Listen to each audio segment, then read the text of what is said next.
সকলকে জয় যিশু।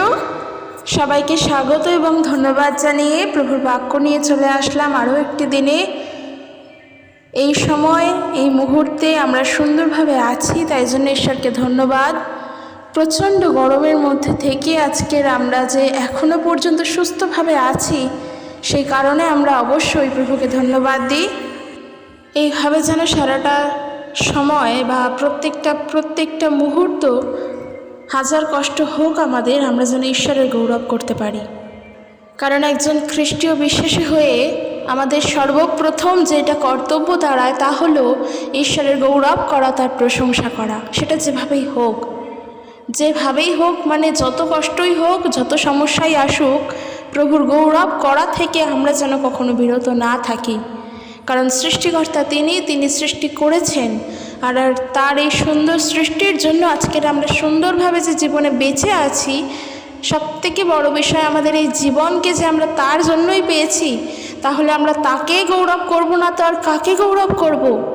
তার সম্পর্কে ধন্যবাদ জানাবো না তো কার সম্পর্কে ধন্যবাদ জানাবো? আমরা আমাদের জিহোবা ঈশ্বরকে ধন্যবাদ জানাই। তিনি একমাত্র প্রভু, আর তিনি ছাড়া এই জগতে, এই পৃথিবীতে আর কেউ নেই। তার দ্বারাই সব কিছু সৃষ্টি। এই সত্য, এই চরম সত্য গ্রহণ করো। জিহোবা ঈশ্বর ছাড়া এই পৃথিবীতে আর কেউ নেই। তিনি একমাত্র প্রভু, তিনি আদি, তিনি অন্ত, তিনি শুরু, তিনি শেষ। আমরা সেই ঈশ্বরের গৌরব করি যিনি জীবন্ত। আমরা সেই কারণে সব সময় যত কষ্ট হোক, যত দুঃখ হোক, আমরা যেন প্রভুর গৌরব করতে পারি, আমরা যেন প্রভু যিশুর উদ্দেশ্যে স্তুতিগান করতে পারি এবং ঈশ্বরের উদ্দেশ্যে প্রশংসা করতে পারি। একজন খ্রিস্টীয় বিশ্বাসী হয়ে এই কাজটি করা আমাদের সর্বপ্রথম কর্তব্য।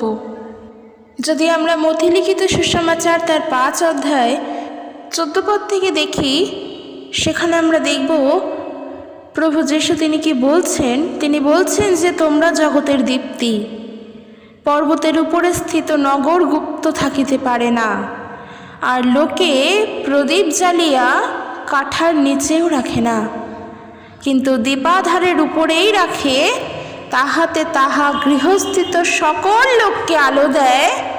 তদ্রূপ তোমাদের দীপ্তি মনুষ্যদের সাক্ষাতে উজ্জ্বল হোক, যেন তাহারা তোমাদের সৎক্রিয়া দেখিয়া তোমাদের স্বর্গস্থ পিতার গৌরব করে। বোঝা গেল? প্রভু যিশু তিনি বলছেন আমরা জগতের দীপ্তি, আমরা জগতের আলো। তিনি নিজে জগতের আলো ছিলেন। তিনি এই জগৎকে আলোর পথ দিয়েছিলেন, কারণ তিনি ছিলেন জগতের জ্যোতি। আজকের তিনিও বলছেন যে তোমরাও জগতের দীপ্তি, আমরাও জগতের আলো। খ্রিস্ট যেই কাজ করে গিয়েছেন সেই কাজ আমরা করতে পারবো না, কারণ খ্রিস্ট মানুষের পাপের ক্ষমা করেন, খ্রিস্ট মানুষকে উদ্ধার করেন। কিন্তু আমরা তো মানুষকে ক্ষমা করতে পারি, তার পাপের ক্ষমা আমরা করতে পারবো না। কিন্তু তারা যেই পথে গিয়ে ক্ষমা পাবে সেই পথ আমরা দেখাতে পারবো। সেই পথ হলো খ্রিস্টের পথ। এই জন্যই বলছে যে তোমরা জগতের দীপ্তি। এবং বন্ধুরা, মাথায় রাখবে, যখন আমরা খ্রিস্টের পথে চলছি তখন আমাদের আচার ব্যবহার এমন হবে, আমাদের কাজকর্ম এমন হবে যেন আমাদেরকে দেখে মানুষ ঈশ্বরের গৌরব করে। সেটা কীরকমভাবে? আমাদের আচার ব্যবহার দেখে, আমাদের সৎ ক্রিয়া দেখে মানুষ যেন আমাদের স্বর্গস্থ পিতার গৌরব করতে পারে, যে না সত্যি ঈশ্বর ধন্য, তিনি তার সন্তানদেরকে কত সুন্দরভাবে তৈরি করেছেন, তার সন্তানেরা কত সুন্দর, ঈশ্বরের গৌরব হোক। মানুষ যেন ঈশ্বরের গৌরব করে, সেটা অবশ্যই আমাদের দেখে, আমাদের সৎ ক্রিয়া দেখে, আমাদেরকে দেখে নয়, আমাদের সঠিক কাজ দেখে, সঠিক ক্রিয়া দেখে। তো নিজেকে কতটা সঠিক হতে হবে খুব গুরুত্বপূর্ণ বিষয়। সেই কারণে সব সময়ের জন্য ঈশ্বরের গৌরব করো, আমাদের করা প্রয়োজন। একটা জিনিস জানবে, এই পৃথিবীতে এমন অনেক মানুষ আছে যারা কিনা ঈশ্বরকে বিশ্বাসই করে না। তারা জানে না, মানে তারা বিশ্বাস করতে চায় না যে ঈশ্বরের অস্তিত্ব আছে। কিন্তু সেই সমস্ত মানুষের উপরে যদি ঈশ্বরের ইচ্ছা থাকে, তাহলে তারা, ওই মানুষগুলো যারা ঈশ্বরে বিশ্বাস করে না, তারাও একজন বিশ্বাসীকে দেখে ঈশ্বরের প্রতি বিশ্বাসকে তৈরি করতে পারবে। কাকে দেখে? একজন বিশ্বাসীকে দেখে। হতে পারে সেই বিশ্বাসী তুমি। ঈশ্বরের প্রতি তোমার যা বিশ্বাস, সেই বিশ্বাস দেখে অন্য একজন বিশ্বাসে তৈরি হচ্ছে। তার মানে তোমাকে কতটা স্ট্রং হতে হবে। প্রভু যিশু যখন বলছে তুমি জগতের জ্যোতি, তখন তোমাকে কিভাবে জীবনে চলতে হবে একবার ভেবে দেখো। খ্রিস্ট কিভাবে চলেছিলেন, তুমি কিভাবে চলবে। তিনি যদি জগতের জ্যোতি হন, তার দ্বারা আমরা আলো পেয়েছি, আবার তিনিই বলছেন যে তোমরাও জগতের জ্যোতি। আমাদের চলন ফেরন কীরকম করতে হবে তাহলে? তো বন্ধুরা, সেই কারণে আমার বলা, আমরা যেন ঈশ্বরকে সব সময় গৌরব করতে পারি প্রত্যেকটা মুহূর্তে। আমাদের জীবনে যখন হতাশা আসে, তখন আমরা যেন নিজেরাই ভেঙে না পড়ি। কারণ আমরাই যদি ভেঙে পড়ি, তাহলে আমরা মানুষকে বলবো কিভাবে যে ঈশ্বরের উপরে ভরসা রাখো। কিন্তু আমরা যদি ঈশ্বরকে ছেড়ে দিয়ে অন্য চিন্তা করি, তাহলে তো জগতের মানুষ সেই সুযোগটাই নেবে। কিন্তু আমাদের উদ্দেশ্য তো তা নয়। আমাদের উদ্দেশ্য আমাদের সমস্ত কাজের জন্য যেন ঈশ্বরের গৌরব হয়, আর আমরা যা কিছু করছি একমাত্র প্রভুর গৌরবের উদ্দেশ্য এটাই। আমরা বিশ্বাসে স্থির, কারণ এর ফলে ঈশ্বরের গৌরব হবে। আমরা প্রভুর বাক্য প্রচার করি, তার জন্য ঈশ্বরের গৌরব হয়। আমরা প্রভুর স্তুতি গান করি, স্তুতি আরাধনা করি, তাতে ঈশ্বরের গৌরব হয়। আমাদের সব কিছু করার উদ্দেশ্যই একটা, যেন ঈশ্বরের গৌরব হতে পারে। তো চলো আজকের ভিডিও শুরু করি। আজকের যে বিষয় নিয়ে শুরু করব, ভিডিও অনেক আগেই শুরু হয়ে গিয়েছে, কিন্তু আজকের যে বিষয় নিয়ে শুরু করব তা হলো এই যে বললাম যে আমাদের দ্বারা যেন ঈশ্বরের গৌরব হয়, তার জন্য আমাদের কী কী করণীয়। আমি বেশি না, আমি 4টে কি 5টা পয়েন্টে তোমাদের সঙ্গে শেয়ার করব। খুব গুরুত্বপূর্ণ পয়েন্ট, কিন্তু সকলেরই জানা, তাও প্রত্যেক দিন মনে করা উচিত। আমরা বলি না যে আমরা ঈশ্বরের বাক্য ভুলে যাই। একটা বিষয় যদি রোজ পড়ো, তাহলে কখনোই সেই বিষয় তোমার মাথা থেকে বেরোবে না। কিন্তু আজকে একটা নিয়ে বসলে, আবার 4 দিন বাদে একটা নিয়ে বসলে, আবার 1 সপ্তাহ 2 সপ্তাহ বাদে আরেকটা নিয়ে বসলে কোনো দিনও মনে থাকবে না। প্রভুর বাক্য মনোযোগ সহকারে প্রতিদিন আমাদের অধ্যয়ন করা প্রয়োজন। যত ঈশ্বরের বাক্য পড়ব, আমরা যত বাইবেল পড়তে শিখব এবং বাইবেলকে আস্তে আস্তে বুঝতে শিখব, প্রভুর সঙ্গে আমাদের কথোপকথন তত বেশি করে করে বাড়বে। কারণ এই বাক্য হলো ঈশ্বরের বাক্য। ঈশ্বরের বাক্য, প্রভু যিশু এখানে কথা বলেছেন, সেই বাক্য আমরা পড়ছি। যেটা বুঝতে পারছি না সেটা নিজের মনে মনেই জিজ্ঞেস করছি। ঈশ্বর তো উত্তর দেবেনই দেবেন। সেই কারণে আমাদের বোঝা উচিত এবং পড়া উচিত। তো যেটা বলার, যে আজকের বিষয়, প্রথম যে বিষয় আমি নিয়েছি তা হলো নিজেকে ঈশ্বরের হাতে সমর্পণ করো। নিজেকে ঈশ্বরের হাতে সমর্পণ করো। সমর্পণ করা মানে সমর্পিত করা, নিজেকে সঁপে দেওয়া। আর এই সঁপে দেওয়া মানে হাফ নয়, ফুল। তোমার দেহ, মন, তোমার আত্মা, তোমার হৃদয়, সমস্ত কিছু ঈশ্বরের হাতে সমর্পণ করো। আমরা আজকের দেখব যাকব তার 4 অধ্যায় থেকে। সেখানে ঈশ্বরের বাক্য এরূপ বলছে, তোমাদের মধ্যে ঝগড়া বিবাদ কোথা থেকে আসে তা কি তোমরা জানো? তোমাদের দেহের মধ্যে যে সমস্ত স্বার্থপর লালসা যুদ্ধ করছে, সেই সবের মধ্য থেকেই আসে। আমাদের ভেতরে, আমাদের দেহের মধ্যে বা আমাদের অন্তরে সমস্ত স্বার্থপর হিংসা লালসা যুদ্ধ করছে, কিন্তু অনবরত যুদ্ধ করছে। সেখান থেকে ঝগড়ার উৎপন্ন হচ্ছে, সেখান থেকে মানুষ প্রলোভনে পড়ছে, সেখান থেকে মানুষ পরীক্ষার মধ্যে পড়ছে। বলছে সেই সবের মধ্য থেকেই তো ঝগড়ার উৎপন্ন হয়।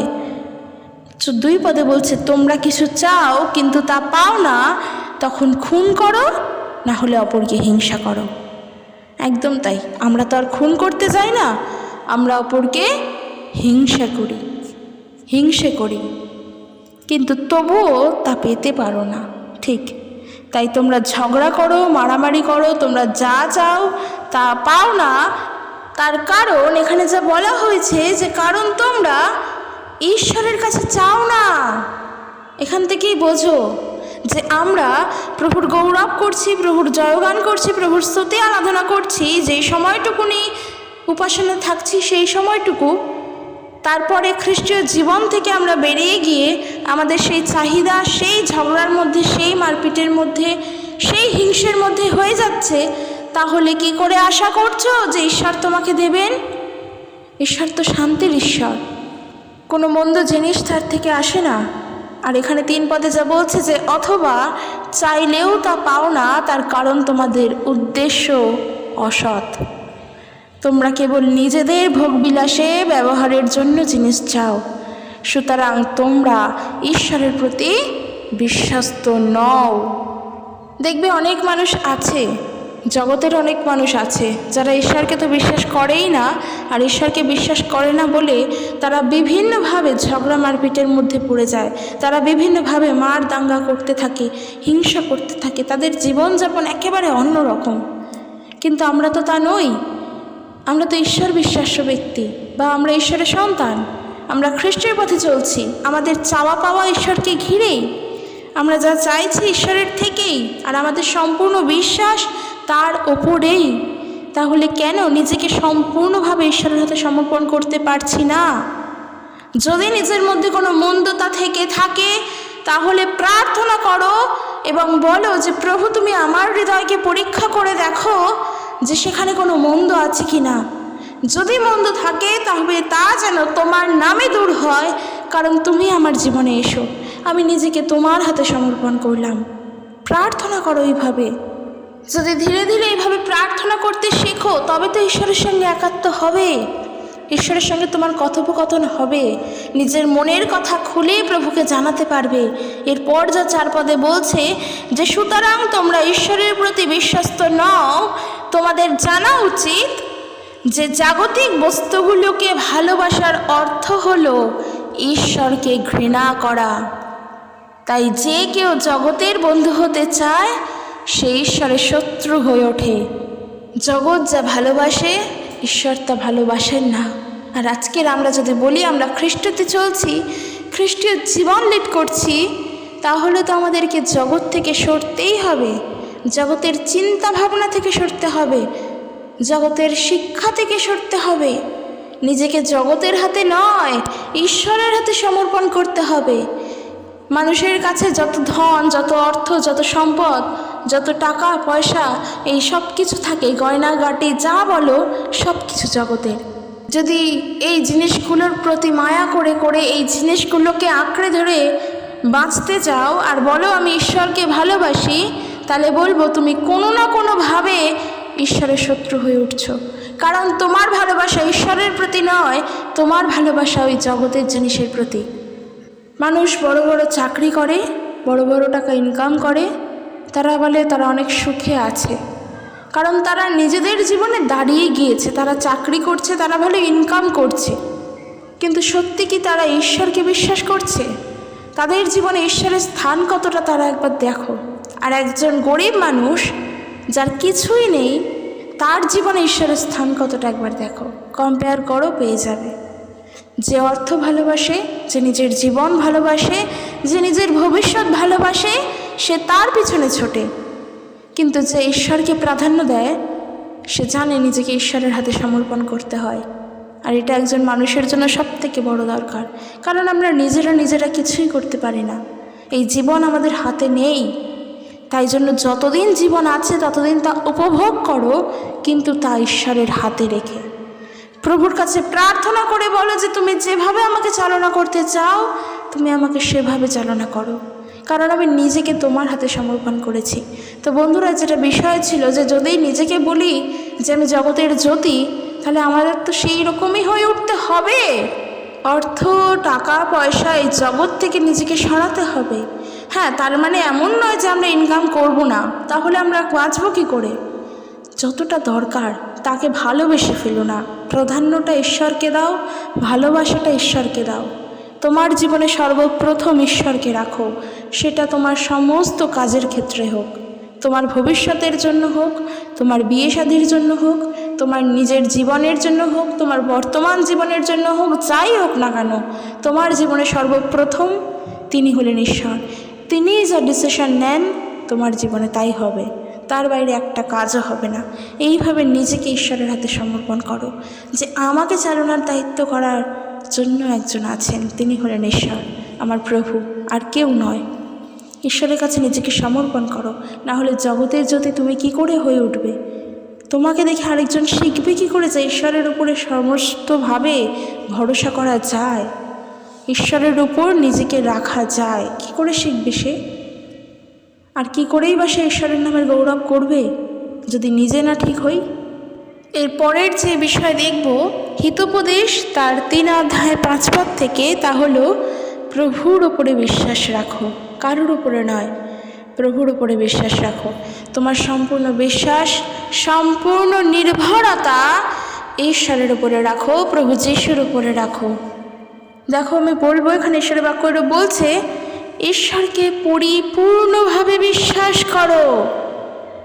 পরিপূর্ণভাবে বিশ্বাস করো মানে সম্পূর্ণভাবে। মানুষ যা চিন্তা করতে পারে না, ঈশ্বরের চিন্তা সেখান থেকে শুরু হয়। প্রভু যিশু যখন আমাদেরকে পরিত্রাণ দিয়েছেন, তা সম্পূর্ণভাবে দিয়েছেন, হাফ দেননি। মানুষ যখন খ্রিস্টতে আসে, সে যখন পাপের ক্ষমা পায়, সে তা সম্পূর্ণভাবে পায়। তোমার পাপের ক্ষমা তুমি সম্পূর্ণভাবে পেয়েছো প্রভু যিশুতে এসে। তাহলে কেন ঈশ্বরের প্রতি বিশ্বাস তোমার অর্ধেক? কেন তুমি সমস্ত কিছুর জন্য পরিপূর্ণভাবে ঈশ্বরের উপরে বিশ্বাস করতে পারো না? করতে শেখো। সমস্ত কিছুর জন্য একমাত্র প্রভুর উপরে নির্ভর হও। এরপর এখানে যা বলছে যে নিজের জ্ঞানের উপরে নির্ভর করো না।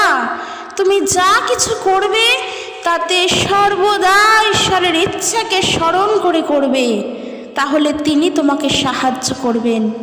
নিজের বুদ্ধি বিবেচনার উপর নির্ভর করো না। ঈশ্বরকে ভক্তি করো এবং পাপ থেকে দূরে থাকো। আজকে তোমার বিশ্বাসই যদি নড়বড়ে হয়ে যায়, সব কিছুর জন্য যদি তুমি প্রভুর উপরে নড়বড়ে হয়ে যাও বা প্রভুর উপরে সম্পূর্ণ বিশ্বাস করতে না পারো, তাহলে তোমাকে দেখে তোমার পরিবার বা তোমাকে দেখে একজন অবিশ্বাসী মানুষ কি করে শিখবে যে ঈশ্বরের উপরে বিশ্বাস করা যায়? কারণ আমি এটা প্রত্যেকের জন্য বলছি, তার একটাই কারণ, খ্রিস্টতে থেকে, প্রভু যিশুতে থেকে আমরা সবাই একজন করে বীর সৈনিক, বীর যোদ্ধা বা নেতা, সবাই যারা যতজন খ্রিস্টকে বিশ্বাস করেছেন প্রত্যেককে দেখে প্রত্যেকে শিখতে পারি।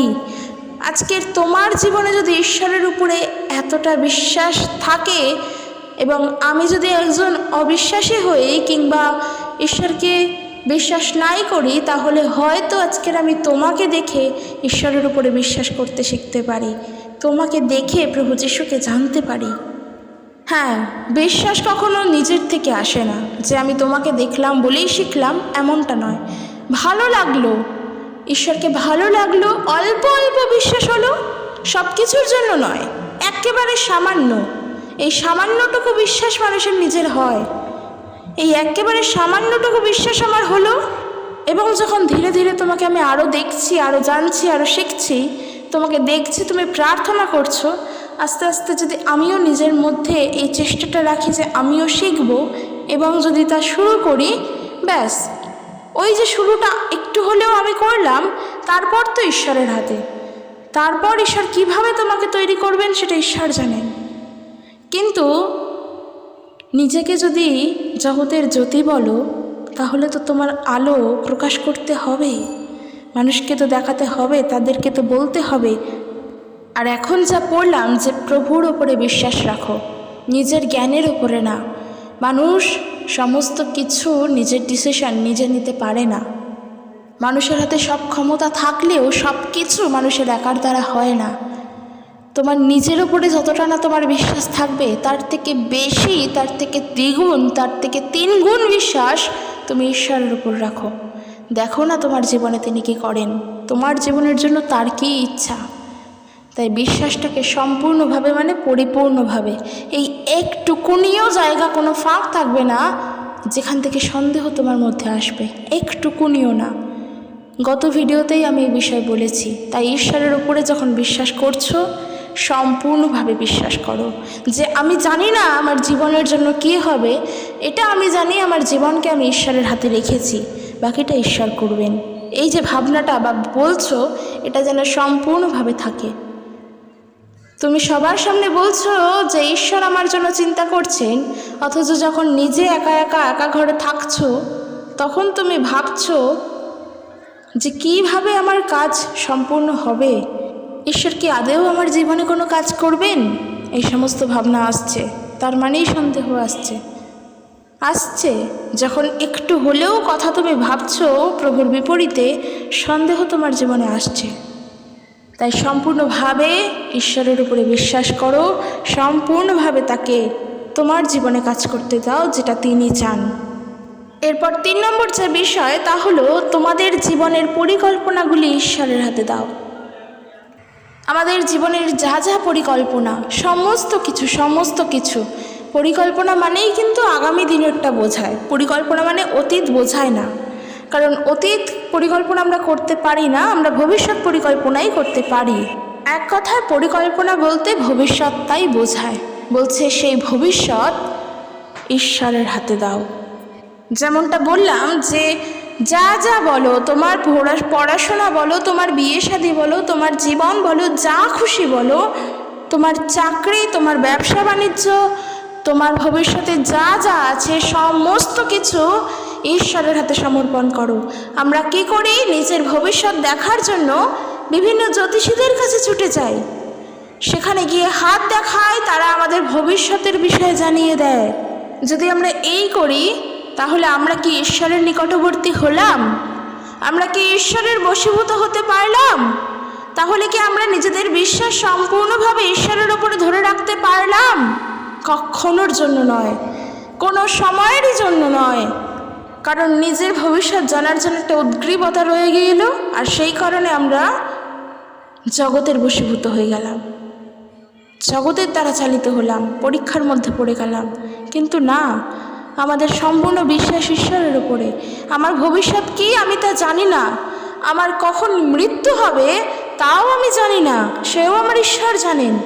তাহলে আমার ঈশ্বর যখন সমস্তটাই জানেন, তখন আমার ভবিষ্যৎটা আমি ঈশ্বরের উপরেই রাখি, আর এর ফলে আমার ভালো, কারণ আমার মধ্যে তখন অনেক বেশি করে ধৈর্য গুণ বৃদ্ধি পায় এবং ঈশ্বরের প্রতি বিশ্বাস বৃদ্ধি পায়। আর একজন খ্রিস্টীয় জীবনের জন্য এটা খুবই গুরুত্বপূর্ণ, ধৈর্য ধরা, অপেক্ষা করা আর বিশ্বাসে বৃদ্ধি পাওয়া।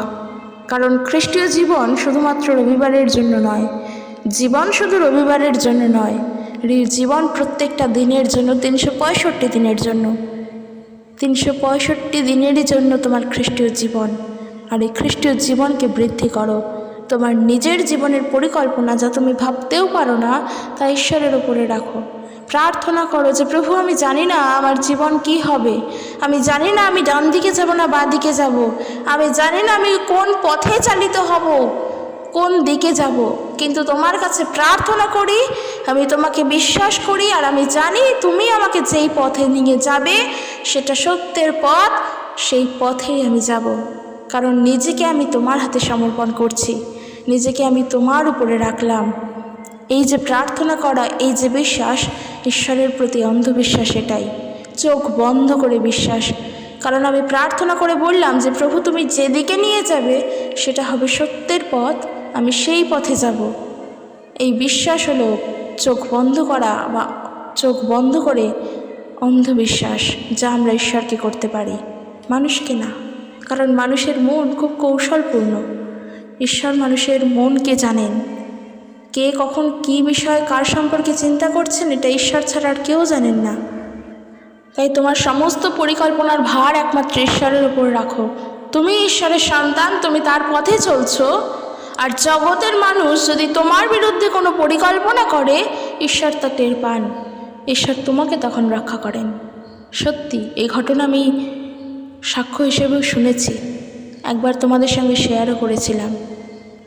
কাজেই আমরা যদি সত্যি জগতের জ্যোতি হতে চাই, আমাদের সব কিছু ভাবনার ভার, আমাদের সব কিছু পরিকল্পনার ভার, ইভেন আমাদের নিজেদেরকে ঈশ্বরের হাতে সমর্পণ করতে হবে। এরপরের যে বিষয় বলবো তা হলো পিতরের প্রথম পত্র, অর্থাৎ প্রথম পিতর তার 1 অধ্যায় 14 পদ থেকে। সেখানে ঈশ্বরের বাক্য বলছে যে পবিত্রভাবে জীবনযাপন করতে আহ্বান করা। পবিত্র মানে কিন্তু শুদ্ধতা নয়। জগতের মানুষ যা মনে করে যে শুদ্ধ হওয়া মানে পবিত্র হওয়া, না। পবিত্রতা আর শুদ্ধতা আলাদা জিনিস। পবিত্রতা হলো, পবিত্র হলেন ঈশ্বর, আর ঈশ্বর আমাদেরকে বলছেন পবিত্র হতে, শুদ্ধ হতে নয়। পবিত্র হতে মানে একেবারে হৃদয় থেকে সম্পূর্ণ পবিত্র। মানে যদি তোমার মধ্যে এতটুকুনিও পাপ থাকে, তাহলে সেই পাপের ক্ষমা হয়ে তুমি পবিত্র হবে, সেই পাপ থেকে বেরিয়ে এসে তুমি পবিত্র হবে। শুদ্ধ যদি হতে চাও তাহলে সেই মুহূর্তের জন্য, শুদ্ধতা ক্ষণিকের জন্য, কিন্তু পবিত্রতা অনন্ত জীবনের জন্য। দেখবে আমরা প্রায়ই কথায় কথায় বলে থাকি আমরা একটু স্নান করে শুদ্ধ হয়ে আসি। আমরা বলি না কিন্তু আমরা স্নান করে পবিত্র হয়ে আসি, না। শুদ্ধতা দেখা যায় কিন্তু পবিত্রতা দেখা যায় না। তোমাকে আমি দেখতে পাচ্ছি যে তুমি পরিষ্কার হয়ে আছো, তুমি শুদ্ধ হয়ে আছো, সুন্দর হয়ে আছো, কিন্তু তোমার মধ্যে কতটা পবিত্রতা আছে সেটা আমি দেখতে পাচ্ছি না। আর এই পবিত্র আমাদেরকে হতে বলছেন, ঈশ্বর হতে বলছেন। যদি আমরা দেখি 1 অধ্যায় 14 পদ থেকে, এখানে বলছে যে অতীতে তোমরা এটা বুঝতে না, তাই তোমাদের অভিলাষ অনুসারে মন্দ পথে চলতে, কিন্তু এখন তোমরা ঈশ্বরের বাধ্য সন্তান। বোঝো, আমরা ঈশ্বরের বাধ্য সন্তান, অর্থাৎ আমরা ঈশ্বরের বাধ্য। তিনি যা বলবেন আমাদেরকে তা করতেই হবে, কারণ আমরা তার বাধ্য। আমরা খ্রিস্টকে জানার পর ঈশ্বরের সন্তান হয়েছি, তার বাধ্য সন্তান হয়েছি। তিনি যা বলবেন আমরা তা করবই। তাই অতীতে তোমরা যেভাবে চলতে সেভাবে চলো না। অতীতে তো তুমি শুদ্ধ ছিলে, অতীতে তুমি পবিত্র ছিলে না, কিন্তু এখন খ্রিস্টকে জানার পর তুমি পবিত্র হয়েছ। তাই শুদ্ধতায় নয়, পবিত্রতায় চলো।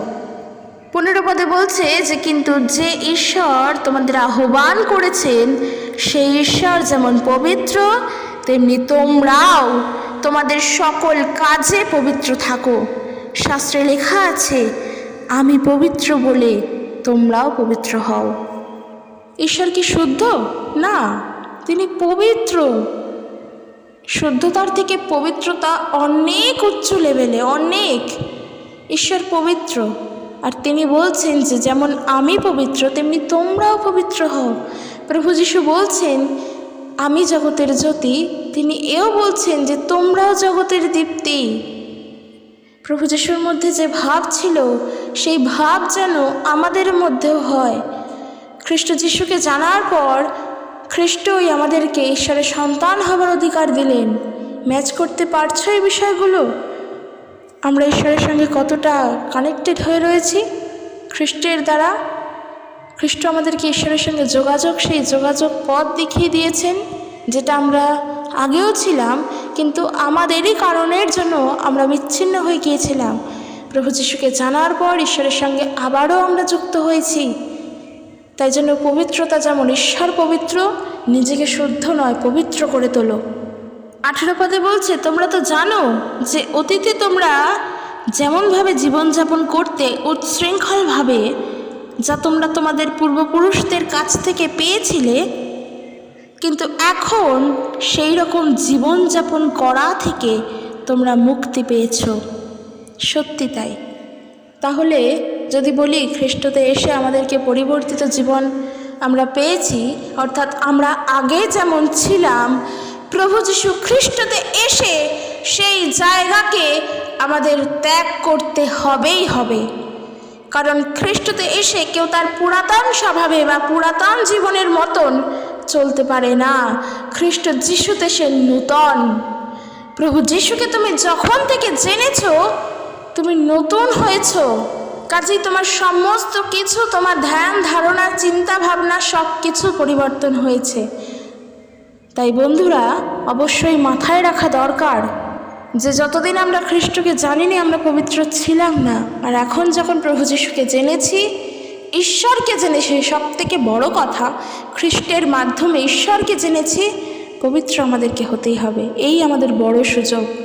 এই সুযোগ যদি হাতছাড়া হয়ে যায়, এই সুযোগ আর ফিরে কোনো দিনের জন্য পাবে না। সুযোগ যখন আছে তখন গ্রহণ করো। আর আমি এর আগেও বলেছি যে খ্রিস্টতে আমাদের জীবন একদিনের। এমন নয় যে প্রভু যিশুকে আজকের আমি বিশ্বাস করেছি তো ও যখন হবে তখন তার ঈশ্বর তার ইচ্ছা অনুযায়ী আমাকে পরিত্রাণ করবেন, তার অনুগ্রহ করবেন। না, যখনই জানছো তখনই। সময় সুযোগ পেরিয়ে গেলে তোমার দিনও পেরিয়ে যাবে, আর সেই সময় পাবে না, সেই সুযোগ পাবে না। তাই খ্রিস্টকে যখন দেখছো, তার কথা যখন জেনেছো, তাকে সাদরে আমন্ত্রণ জানাও, তার শিক্ষায় চলতে আরম্ভ করো। সুযোগ হাতছাড়া হলে সুযোগ আর ফিরে আসে না।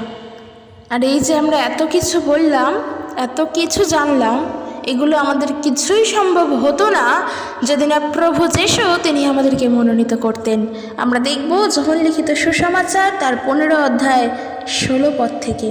সেখানে ঈশ্বরের বাক্যে প্রভু যিশু তিনি বলছেন, তোমরা যে আমাকে মনোনীত করিয়াছ এমন নয়, কিন্তু আমি তোমাদিগকে মনোনীত করিয়াছি, আর আমি তোমাদিগকে নিযুক্ত করিয়াছি, যেন তোমরা গিয়া ফলবান হও এবং তোমাদের ফল যেন থাকে, যেন তোমরা আমার নামে পিতার নিকটে যাহা কিছু যাচনা করিবে তাহা তিনি তোমাদিগকে দেবেন। সত্যি হাজার ভিড়ের মধ্য থেকে আমার পছন্দ মতো আমি প্রভু যিশুকে জেনেছি। হাজার ভিড়ের মধ্য থেকে আমার ইচ্ছে মতো আমি প্রভু যিশুকে বেছে নিয়েছি, এমনটা নয়। আমাদের ঈশ্বর জীবন্ত ঈশ্বর। আমাদের খ্রিস্ট মানুষকে খোঁজেন, মানুষ তাকে খোঁজে না। যদি মানুষ তাকে খুঁজত তাহলে সমগ্র পৃথিবী প্রভু যিশুতে বিশ্বাস করত। কিন্তু ঈশ্বর মানুষকে খুঁজেছেন, তিনিই নিযুক্ত করেছেন, তিনি মনোনীত করেছেন তার ইচ্ছা অনুযায়ী। আর সত্যি নিজেকে ধন্য বলে মনে করো যে আজকের প্রভু যিশু তোমাকে মনোনীত করেছেন, তাই তুমি প্রভু যিশুকে জেনেছ। প্রভু যিশু তোমাদের মনোনীত করেছেন, তাই তাকে জানো। প্রভু যিশু আমাকে মনোনীত করেছেন, তাই আমি জানি। সত্যি ঈশ্বরকে অনেক ধন্যবাদ দিই এবং ঈশ্বরের কাছে কৃতজ্ঞ থাকি, সত্যি। আর প্রভুর বাক্য বলছে আমরা যেন ফলবান হতে পারি। শুধু গাছ হয়ে সোজা দাঁড়িয়ে থাকলে হবে না, গাছের ফল ধরতে হবে। যদি সেই গাছের ফল মানুষ গ্রহণ করে তার স্বাদ বোঝে, তাহলেই তো গাছের নামের প্রশংসা করবে এবং সেই গাছের সৃষ্টিকর্তার প্রশংসা করবে, তাই না? তাই মাথায় রাখবে, গাছের নামের প্রশংসার থেকেও যিনি গাছ সৃষ্টি করেছেন তার প্রশংসা করা দরকার। আমরা ফলবান হব, মানুষ আমাদের নামের যেন গৌরব না করে, মানুষ ঈশ্বরের নামের যেন গৌরব করে যে সত্যি প্রভু কত ধন্য। তোমার দ্বারা যেন অনেক মানুষ প্রভুকে জানতে পারে, আর যার ফলে তোমার প্রশংসা নয় ঈশ্বরের প্রশংসা হোক, মাথায় রাখবে। আর সর্বশেষ যে বিষয় বলবো, যিশাইয়া ভাববাদী পুস্তক তার 43 অধ্যায় 1 পদ থেকে। সেখানে ঈশ্বরের রূপ বলছেন, এখন প্রভু বলেন, ভীত হইও না, আমি তোমাকে রক্ষা করেছি, আমি তোমার নাম ধরে ডেকেছি, তুমি আমারই। তুমি যখনই সমস্যায় পড়বে আমি তোমার পাশে থাকব। নদী পার হতেও তোমার কষ্ট হবে না, আগুনের মধ্য দিয়ে হাঁটার সময়ও তুমি দগ্ধ হবে না, অগ্নিশিখা তোমাকে আঘাত করতে পারবে না, কারণ আমি প্রভু তোমার ঈশ্বর, আমি ইসরায়েলের পবিত্রতম তোমার রক্ষাকর্তা। ভীত হইও না, চিন্তা করো না। এই যে এত কিছু বললাম, যে আমরা ঈশ্বরের উপরে বিশ্বাসকে রাখবো সম্পূর্ণভাবে, ধৈর্যকে রাখবো সম্পূর্ণভাবে, নিজের পরিকল্পনার ভার ঈশ্বরের হাতে রাখবো সম্পূর্ণভাবে, পবিত্রভাবে জীবনযাপন করব। আর এই এত কিছুর জন্য জীবনে যদি পরীক্ষাতেও পড়তে হয়, তার জন্য ভীত হইও না, কারণ আমার ঈশ্বর তোমার সঙ্গে আছেন। সব সময় তিনি আমাদের রক্ষা করছেন। প্রভু বললেন যে তোমরাও যেন ফলবান হতে পারো। এই ফলবান হয়ে ওঠার জন্য যদি একটা গাছকে অনেক আঘাত সহ্য করতে হয়, তবে সে সহ্য করুক, কারণ তার সৃষ্টিকর্তা তার সঙ্গে, সে বৃদ্ধি পাবেই। দেখবে গাছপালার উপরে কতই না অত্যাচার হয়, কিন্তু যেই গাছের সঠিক ফল দেওয়ার, সে কিন্তু তার জায়গায় স্থির, সেই গাছ বড়ও হয়, ফলও প্রদান করে, তাকে আমরা গ্রহণও করতে পারি। ঠিক সেইভাবে সহ্য করো, ঈশ্বর তোমার সঙ্গে তোমাকে দাঁড় করিয়ে দেবেন। ঈশ্বরের উপরে ভরসা রেখে, মানুষের উপরে নয়। যে আমি মানুষের উপরে স্টেবল হয়ে, যেমন পরগাছা হয়, যেমন লতানো গাছগুলি হয়, অন্য গাছের উপরে নির্ভর হয়ে আমি দাঁড়াবো না।